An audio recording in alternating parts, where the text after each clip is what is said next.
Hello and welcome to the summer session of Language Development, MRD 7801. My name is Melinda Prague and I'm going to be your professor in this online course.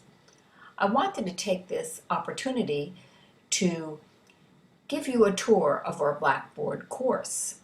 If you're watching this video, then I know that you're well on your way to having looked at the announcement section as well as the Start Here section, because the first activity is actually to watch this video. So congratulations if you're with me now. But here we are on the announcement page, and our course will always open up to this important area, because here is where I'll be posting weekly and sometimes even more often than that, announcements that are pertinent to you and the course.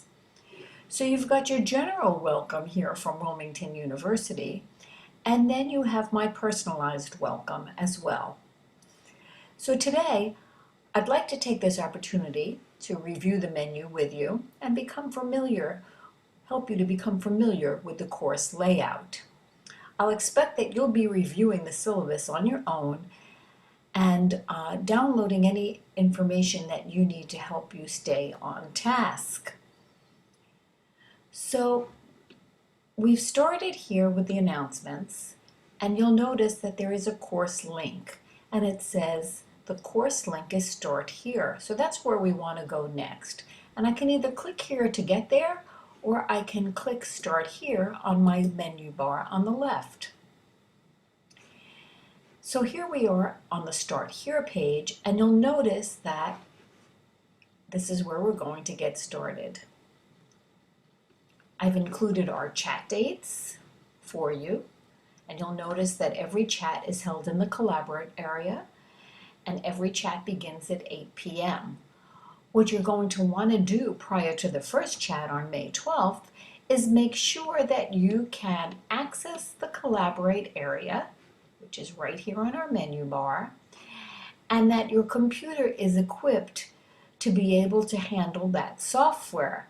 Often you'll need to download a version of Java if it's not already on your computer, and it may need to be updated.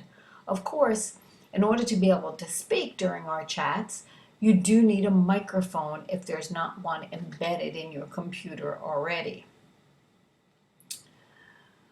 You'll notice that in our Start Here page, we have readings and activities. So let's begin by clicking there. Here we have 3 items. A link that will take you to the discussion board forum, our due dates for our major assignments, and I'm not going to spend much time talking about those assignments today because that will be the focus of our first chat on May 12th. And finally, you have a course schedule. But let's first look at the discussion board. Clicking on the discussion board takes you to our discussion board area. And you can see that there is a week-by-week topic for the 7 weeks, plus an introduction. Above that, we have the guidelines for posting, as well as an area called Cyber Cafe. Cyber Cafe is really a place that you can ask anything at all of each other or of me that might pertain to the course or to the university or anything else for that matter. So hopefully we'll support one and another in this. Our guidelines for posting are very important because please keep in mind that your discussion board items are worth 20% of your grade. So to meet that requirement, you are required to post weekly. Minimally, you'll post an original discussion entry related to the general topic of the week and one response to another student's entry. So for weeks 1 through 7, you'll have a minimum of 2 postings. 7 original postings and 7 responses, plus an introduction. Now, it's not just a matter of posting. Postings must be of high quality for you to earn full credit. And while I might not participate in the discussion of the week, be assured that I do read and monitor your postings. We do have a rubric that we use to assess the discussion items, and you will be able to see that as well. So we're going to go back to our Start Here page, and I'm going to again click on Reading and Activities, and this time I'm going to click on our course schedule. Now this is a Word document, so you can open it, you can save it to your desktop, and that may be a useful place to have it handy, or of course you can print it out if that better meets your needs. Notice the textbook is Born to Talk, An Introduction to Speech and Language Development, and this was the 5th edition. However, be alert that the 6th edition has been published, so either one will work for this course. That's just up to you. And you also have my email, my cell phone.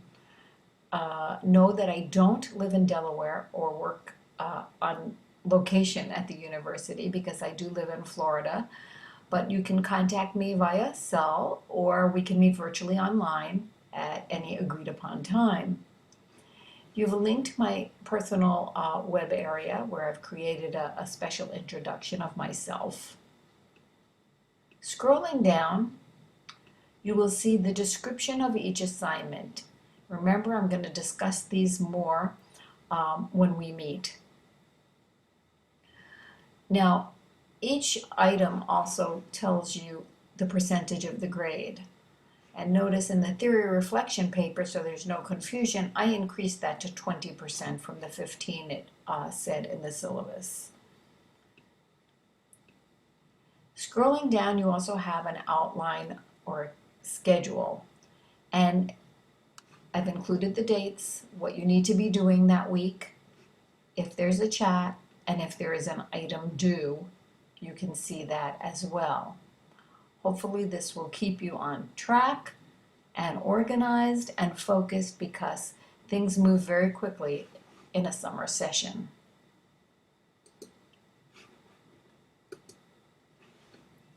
So now we've covered these items and we are ready to continue. You've got the syllabus, and when you click on that, again, you have 2 Word documents that I've put online for you, as well as an on-site verification form should you need it for your other courses as well. Many of the courses require that you complete this verification form. All the different policies and information from the university have links here. And it's interesting, one of the items is attendance, and you might say, well, how are we judging attendance in an online course? And trust me, we do. I do need to weekly record your attendance, and I'm able to see how active you are in Blackboard, how much time you spend looking at the different areas. So that's something you need to be aware of. The next item that I wanted to review are the weekly postings. Now I'm just going to briefly review 1 week, because all the weeks are organized in the same format. So if we click on week 1, you'll see there is an introduction. It talks to you about the objectives. You always have a checklist, again in a Word document, so that you can go through that checklist and say, have I done everything that needs to be done? And again, that's a Word file. Whoops. Not opening for me right now. Hopefully that I'll check that and make sure that opens up for you readily. And then you have an activities and assignment link. This will take you to the discussion board, which we've already seen. This gives you all the information you need for your SEA sampling, and most importantly is that you need a preschool age child to work with. When you click on this, you'll have a number of documents. with instruction as well. And we'll be talking about that in greater detail, obviously. You also each week have readings and resources. And this really encompasses everything that we would be doing if we were together in a classroom. What you should read and think about before you post to the discussion board. So you've got PowerPoints and a document, a paper on the theories of language acquisition, a website on language overview, and then some short videos. So, and samples of speech that will be used in some of our activities. You have some activities that I ask you to turn things in, but they are not actually graded. They are for practice only. So each week, as I said, looks very much like this. So if I clicked on week 2, you would see that you have the introduction, you have the checklist, you have the activities and assignments. You have everything that you need in one place. Hopefully that will keep you focused and on task. If you click on the rubrics and grading criteria, you can see the rubrics that are used for the various assignments. The My Grade area is something that's really just for you as a student so that you can see how you're doing. Faculty contact gives you my email, my cell phone, a link to my personal site, a picture of who I am and what I look like, and a little blurb about me. Email is just a link to exactly that if you were to email another student or an instructor. You then have tools, a link to the library at Wilmington, online tutoring, Blackboard help, and a link to Collaborate where we will be doing our chats. So that pretty much gives you a good idea of what to expect in this class. I look forward to working with you. I look forward to meeting with you online on the 12th. I hope you can all make it. Thank you for joining me today. I hope we have a great semester.